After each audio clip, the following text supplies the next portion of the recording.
आज हम सभी वर्ल्ड फॉरेस्ट्री डे मना रहे हैं। 21 मार्च वर्ल्ड फॉरेस्ट्री डे। और फॉरेस्ट्री के लिए, पर्यावरण कंजर्वेशन के लिए जिन दो महान भावों का जीवन हम लोगों के लिए प्रेरणा है, वो आज हमारे बीच डायस पर हैं। आदरणीय doctor N.K. Ranjit sir, former director wildlife preservation of India. आपका पूरा जीवन एक महाकाव्य है, महाग्रंथ है। 1952 में जो वाइल्ड लाइफ एक्ट बनता है, वहां से आपका जीवन शुरू होता है और अभी भी आप हमें अपने ज्ञान को, अपने एक्सपीरियंस को पूरे देश को देते हैं। हमारे बीच में retired IPS LR Bishnoi sir हैं। अभी आपने उनका परिचय सुना। हम लोगों के बीच आपकी उपस्थिति एक बहुत ही गर्व की बात है और हमारे लिए प्रेरणा की भी बात है कि कैसे सुदूर पश्चिम में आपका बाल्यकाल बीता और सुदूर पूरब में आपने अपने महत्वपूर्ण योगदान, जीवन के योगदान को आपने वहां पर दिया।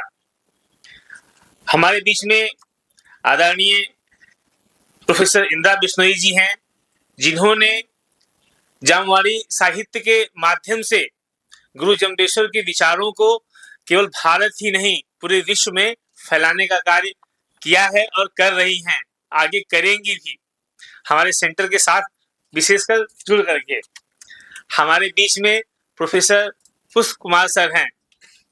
हम उत्तर में यदि इस कॉन्फ्रेंस को बैठ के कर रहे हैं, तो आपने दक्षिण से उत्तर आकर के जो महर्षि अगस्त ने किया था, महर्षि अगस्त जो है उत्तर भारत के थे और दक्षिण भारत में गए थे। सर जो है दक्षिण भारत के होकर के उत्तर भारत में उसको रिवर्स कर रहे हैं। आपको भी बहुत आभार सर। इस कार्यक्रम में आए सभी गणमान्य प्रतिभागी और हमारे छात्र। SCDR केवल एक सेंटर नहीं है, special centre for disaster research, जो केवल आपदा के लिए कार्य करता हो, के लिए रिसर्च करता हो।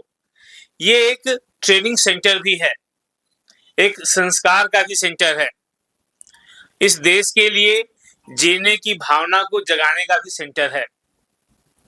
आज हम गुरु जम्बेश्वर जी के पावन स्मृति में जो कार्यक्रम कर रहे हैं, तो गुरु जम्बेश्वर जी और भगवान कृष्ण में एक समानता है।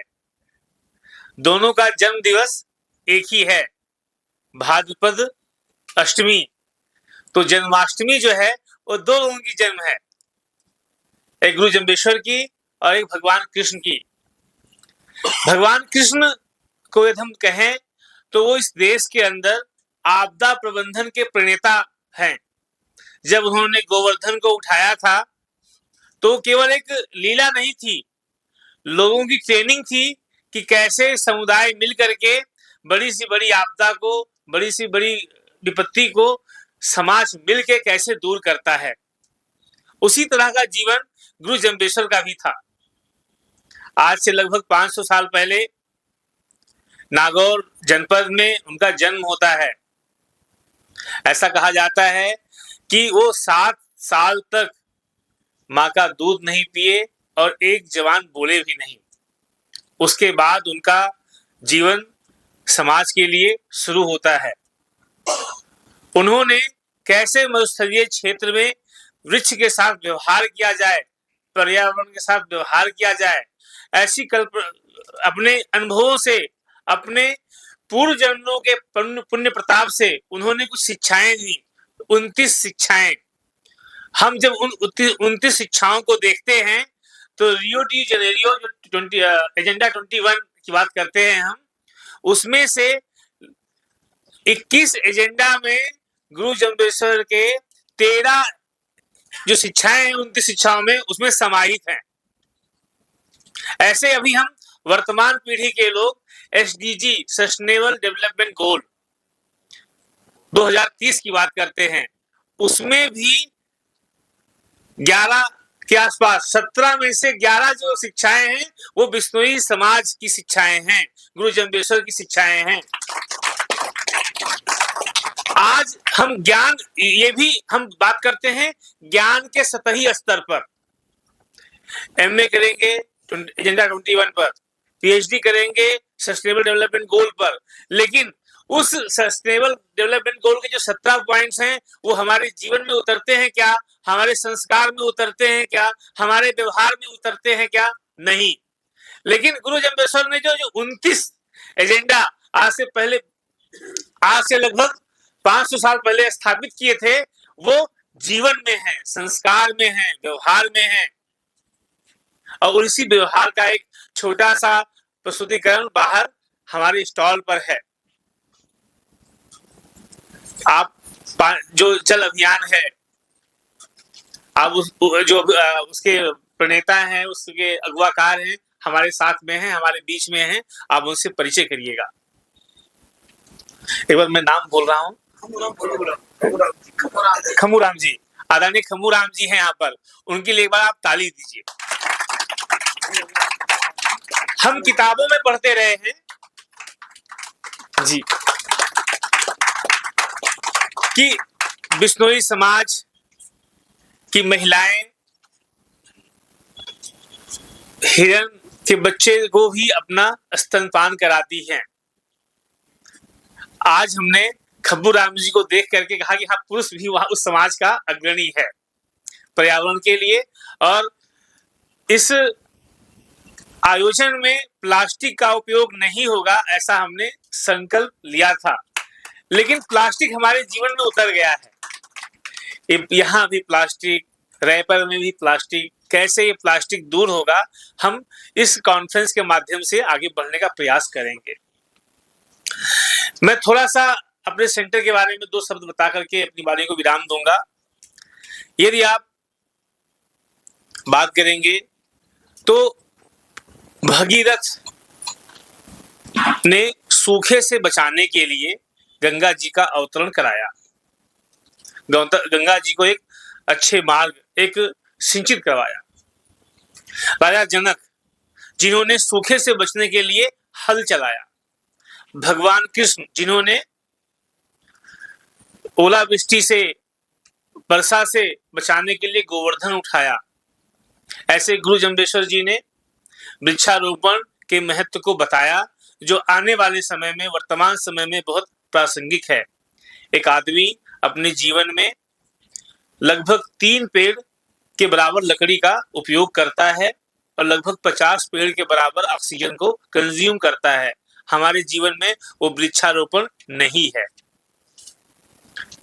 यदि बिश्नोई समाज की शिक्षा बढ़ेगी तो बढ़ेगा। इसी तरह से अगली आपदा, जितनी सभ्यताएं अभी तक नष्ट हुई हैं, किसी ना किसी आपदा के कारण हुई हैं, चाहे मोहनजोदाड़ो की सभ्यता हो, चाहे मिस्र की सभ्यता हो, चाहे माया, इंका, सुमेरियन सभ्यता हो, मेसोपोटामिया हो, ये सभी सभ्यताएं किसी ना किसी आपदाएं से नष्ट हुई हैं। आने वाले समय में भी वर्तमान सभ्यता और संस्कृति जो है किसी ना किसी आपदा से प्रभावित होगी या हो सकती है। अभी कोरोना एक छोटा सा उदाहरण था, महज 2 साल का इतिहास रहा। यदि यही 10 साल के लिए हो जाए तो व्यवस्था तहस नहस हो जाएगी। ऐसे आपदा से इस संस्कृति को, सभ्यता को बचाने के लिए ये सेंटर SCDR रिसर्च करता है। अभी शुरुआती दौर है।